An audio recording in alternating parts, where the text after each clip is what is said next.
दोस्तों अगर आप टू व्हीलर चलाते हो ना तो आपको इस बात का हमेशा ध्यान रखना चाहिए। अगर आप बाइक के शौकीन हो ना तभी रखना चाहिए, अन्यथा आपको इस बात की रखने की भाई कोई जरूरत भी नहीं है। तो वो बात पता है क्या है, गर्मियों के लिए अक्सर मैं ये बात बता रहा हूँ, आप जब भी अपनी बाइक में इंजन ऑयल डलवाएं और जब भी वो उसका इंजन ऑयल ड्रेन करें तो भाई साहब हमेशा इस बात का चेक करें कि आपका इंजन ऑयल निकल कितना रहा है, 500 निकल रहा है, 800 निकल रहा है। अगर आप जैसे 1 लीटर डाल रहे हो तो 500 ml निकल रहा है या 800 ml निकल रहा है, जितना भी निकला आपको उसको कंसीडर करना चाहिए। अगर जरूरत से कम निकल रहा है यानी कि 500 ml निकल रहा है तो भाई आपको एक बार अपने इंजन को ना एक बार दिखवा लेना चाहिए कि कहीं ऐसा तो नहीं वो धुआं दे रही हो और आपको पता ही ना चल रहा हो। इसके लिए आपको साइलेंसर के पिछवाड़े में एक बार उंगली एक बार डाल के चेक कर लेनी है कि कहीं वो चिपचिपा सा ब्लैक कलर का आपको हाथ में आ तो नहीं रहा। अगर वो आ रहा तो दैट मींस आपकी बाइक या स्कूटी धुआं उठा रही है और आपको एक बार मैकेनिक को विजिट करना चाहिए। वीडियो कैसी लगी प्लीज कमेंट करके जरूर बताइए और इसी तरह के वीडियोस के लिए चैनल को लाइक शेयर सब्सक्राइब जरूर करके रखें। धन्यवाद। दोस्तों हम सभी को बर्नआउट मारने का तो बड़ा मन होता है, चाहे स्कूटी हो, चाहे बाइक हो, चाहे कार हो, चाहे तांगा हो, किसी से भी हम बर्नआउट मारने की भाई साहब जरूर सोचते हैं। लेकिन इसी चीज को मद्देनजर रखते हुए जो मस्टैंग है ना भाई, उसमें ये फीचर जरूर आता है। मस्टैंग में डेडिकेटेड ये कंपनी ने फीचर ही दिया है जिसका कि इस फीचर का नाम है लाइन लॉक फीचर नाम है। अब जैसे कि नाम से पता पड़ रहा है तो इस फीचर में पता होता है क्या, आप जैसे ही इस फीचर को एक्टिवेट करोगे तो आपकी कार के आगे के जो फ्रंट व्हील है वो भाई जाम हो जाएंगे वहीं की वहीं और पीछे के टायर हो जाएंगे फ्री। और जब पीछे के टायर फ्री हो जाएंगे तब आप उनसे आराम से बर्नआउट मार सकते हो। है ना कमाल की चीज। तो एक कंपनी ने इसी ऊधमी लोगों को, जो ऊधमी जो लोग होते हैं ना ऐसी हरकत करते रहते हैं, उन्हीं को मद्देनजर रखते हुए कंपनी ने ये वाला फीचर भाई लॉन्च किया है। प्लीज पहले तो मेरे को ये कमेंट करके बताइए कि मेरी ऑडियंस में किसके पास मस्टैंग है और किसने ये काम किया है। प्लीज मेरे को इस बात के लिए कमेंट जरूर करें। वीडियो कैसी लगी प्लीज कमेंट करके जरूर बताइए और इसी तरह की वीडियोस के लिए चैनल को लाइक शेयर सब्सक्राइब जरूर करें। धन्यवाद। अगर आपके पास पल्सर की RS 200 या NS 200 है ना तो मेरी इस बात को आप थोड़ा सा ध्यान रख लेना। सपोज करो आपकी बाइक का जो इंजन है वो बम फट चुका है, उसमें आप कुछ भी नहीं बचा, अब आपको अपनी बाइक का जो इंजन है ना उसको रीबिल्ड कराना है। आप गए मिस्त्री के पास, मिस्त्री ने क्या बोला, अरे यार क्रैंक खराब तो है, चलो ठीक है मैं इसको रिपेयर करके चला दूंगा। लेकिन वहीं की वहीं सबसे बड़ा कैच है, आपको इस बात का ध्यान रखना है कि भाई RS 200 NS 200 इस तरह की जो क्रैंक होती है ना, जिनमें बेरिंग नहीं लगता, जिनमें रोलर बेरिंग नहीं लगता, जिनमें पिन नहीं लगती, ये पूरी की पूरी भाई क्रैंक ना पूरी तरह से बदली जाती है। आप इसमें चेंज नहीं करा सकते। अगर आप इसमें चेंज कराओगे, यहाँ कोई मिस्त्री इस बात का क्लेम कर रहा है कि मैं इसको रिपेयर करा के मतलब खराद वाले के पास ले जाके चला दूंगा, तो भाई ये क्रैंक नहीं चलती, आपका पैसा दोबारा लगने वाला। अगर आपने इन क्रैंकों को रिपेयर करा के चलाने की सोची ना तो 5-6 किलोमीटर बाद इनमें फिर से प्ले आ जाएगी और आपकी क्रैंक फिर से आवाज करने लगेगी और आपके पैसे दोबारा से विदा हो जाएंगे। ठीक है, इस बात का हमेशा ध्यान रखना। ऐसी क्रैंक भाई रिपेयरेबल नहीं होती, इनको नई डालना ही समझदारी होता है। दोस्तों मैंने हाल ही में MT-15 खरीदी है, वो भी सेकंड हैंड वाली, डेफिनेट है सेकंड हैंड ही खरीदूंगा मैं, और मैंने वो खरीदी BS4। लेकिन मेरे को उसमें एक चीज इतनी बुरी लगती है, वो क्या भाई, उसकी जो प्रोजेक्टर की जो विजिबिलिटी है ना वो मेरे को तो कोई खास बढ़िया लगती नहीं है। मैं सच्ची बता रहा हूँ, MT-15 की जो प्रोजेक्टर की जो विजिबिलिटी है वो बहुत ही ज्यादा बेकार है, कोई दीन की नहीं है। तो मेरे को ये ऐसा लगा कि हम इसमें पल्सर की जो N160 या N250 ये जो प्रोजेक्टर आता है ना, हालांकि पल्सर की N सीरीज में सभी तरह के प्रोजेक्टर सेम है,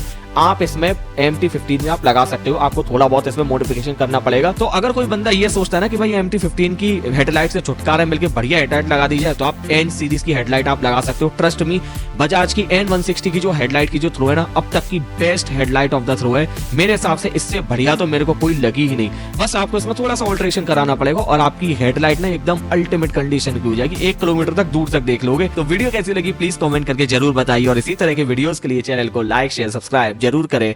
धन्यवाद। अरे कहीं तुम इन पर भी अपना पैसा तो नहीं खर्च कर रहे, कहीं तुम इन पर भी अपना पैसा तो नहीं खर्च कर रहे भाई। आजकल पता है क्या हो रहा है, ये मार्केट में ना मोटोल के C1 C2 E1 E2 P1 P2 ऐसे ढोंग इस तरीके चल गए। आई एम सॉरी, ढोंग तो नहीं बोलूंगा यार, बनाए तो काम की चीजें, लेकिन भाई लोग जो लोग अफोर्ड नहीं कर सकते उनके लिए क्या, तो मैं एक सलाह देना चाहूंगा, वो ये कि भाई आप अपने एक बोतल ले लें, बोतल में आप ले लें हार्डवेयर ऑयल, जिसको TT ऑयल बोलते हैं, उसको रख लें, उससे अपनी चेन को क्लीन किया करें। दूसरा, जब बारी आएगी उसमें चेन ल्यूब की, तो आप मैं चेन ल्यूब की भाई मैं कोई मतलब C2 V2 इस्तेमाल नहीं करता, ये बहुत महंगे होते हैं और मैं अननेसेसरी का पैसा है तो शायद इन पे ना ही खर्च करूं।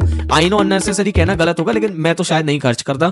तो भाई मैं लेकर आता हूँ कैस्ट्रॉल का गियर ऑयल, उसमें आगे कर देता हूँ एक छेद और भाई मैं उसी से कर देता हूँ, लेकिन मैं उसको कम कम डालता हूँ, जिससे कि अगर आप ज्यादा उसमें डाल दोगे ना तो फिर वो छींटे बिखराएगा इधर उधर, जिसकी वजह से वो खराब भी करेगा। वीडियो कैसी लगी प्लीज कमेंट करके जरूर बताइए और इसी तरह के वीडियोस के लिए चैनल को लाइक शेयर सब्सक्राइब जरूर करें।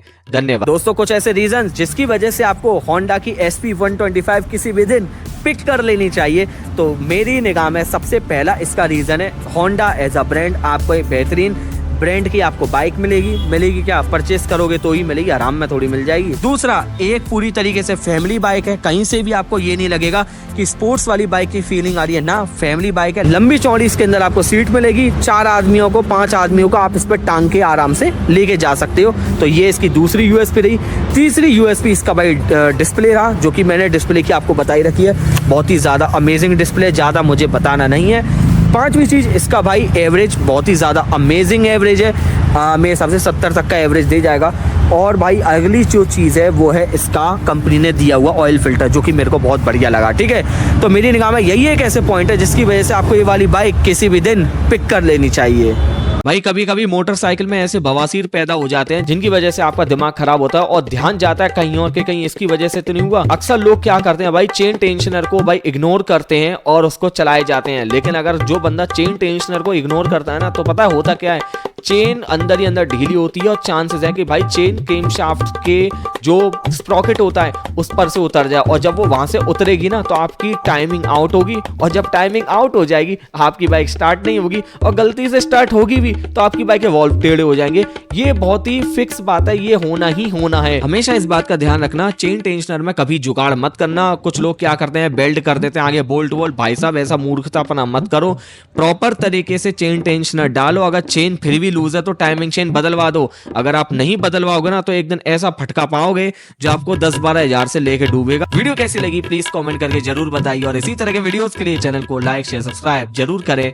धन्यवाद। अगर आपके पास MT-15 या R15 है, R15 मतलब यामाहा की R15 है, और आप जा रहे हो कहीं भाई सुहावने सफर पर, और आपका चलते चलते जो साइड स्टैंड का जो सेंसर होता है ना वो टूट गया। साइड स्टैंड सेंसर के साथ एक ये दिक्कत है, अगर वो टूटा ना तो भाई आपकी बाइक ना वहीं की वहीं ब्रेक डाउन हो जाएगी, और जब ब्रेक डाउन हो जाएगी ना तो आप अपने कर्मों को रोगे कि भाई मेरे साथ ही क्या हुआ। तो मैं टिप देना चाहता हूँ, अगर आपके पास ये वाली दोनों बाइक हैं और आपका सेंसर टूट चुका है या खराब हो चुका, तो एक काम करना, उस सेंसर को बुरी तरीके से तोड़ ही देना, उसका कोई काम में नहीं है। दोनों उसके जो तार होंगे उसको आपस में मरोड़ के और आप अर्थिंग दे दोगे ना तो आपकी बाइक स्टार्ट हो जाएगी।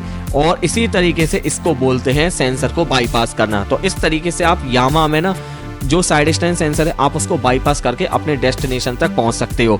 वीडियो कैसी लगी प्लीज कमेंट करके भाई लोग जरूर बताइए, और इसी तरह के वीडियोस के लिए चैनल को लाइक शेयर सब्सक्राइब भाई लोग जरूर करें। धन्यवाद। होंडा भैया ये तुमने क्या कर दिया मेरे भैया, हैं भाई तुमने क्या कर दिया। आपको लग रहा होगा कि मैं ड्रामा कर रहा हूँ, लेकिन भाई मैं ड्रामा नहीं कर रहा, मैं होंडा को होंडा भैया कह के बुला रहा हूँ मैं। मुझे क्या है जी भाई, इन्होंने सिंगल पिस्टन कैलीपर दे दिया यार। अरे 2-4 हजार रुपये ज़्यादा ले लेते, कम से कम इसमें डबल पिस्टन कैलीपर तो दे देते। बाइक चलने में बढ़िया है, कोई दिक्कत नहीं है, चलाने में मज़े आ रहे हैं। गूंगा बहरा इंजन है, बटर में चौंका हुआ इसका इंजन है, इंजन अमेजिंग है, लेकिन भाई कम से कम ब्रेक तो बढ़िया दे देते यार। सिंगल पिस्टन कैलीपर यार मैंने अक्सर देखा भाई, होंडा ने पहले भी शाइन में ऐसे ही करके दे रखा है भाई। देखो चाहे 100 सीसी हो, चाहे 125 हो, और चाहे इससे ऊपर हो, कम से कम आगे डबल पिस्टन कैलीपर तो भाई इसे ब्रेक नहीं लगे। अभी मैं सच्ची बता रहा हूँ, अभी ये घास है ना यहीं घुस जाता मैं, इन्होंने ब्रेक भी नहीं दी है ढंग से भाई।